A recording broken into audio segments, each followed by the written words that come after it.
Jumpa dengan Cik Naufal dah setahun dah pelanggan madu Ya, dah setahun. Selalu guna untuk untuk saya punya dulu ada semput. Sebut kat Semput. sini.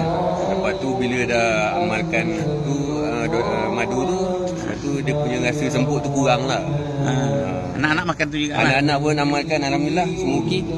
Dia sekecil ni 3 tahun. Memang dia yang paling suka madu ni.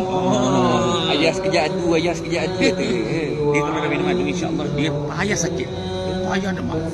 Lepas tu dia akan cerdas. Ya. Jumpa atuk. Dia ni lah Sayang. Adik selalu tengok kat gambar motor tu kan. Ni lah. Atuk ni lah. Apa? Adu. Dia panggil adu.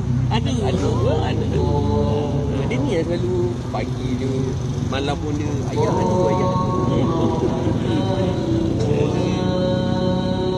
Yang ambil gambar.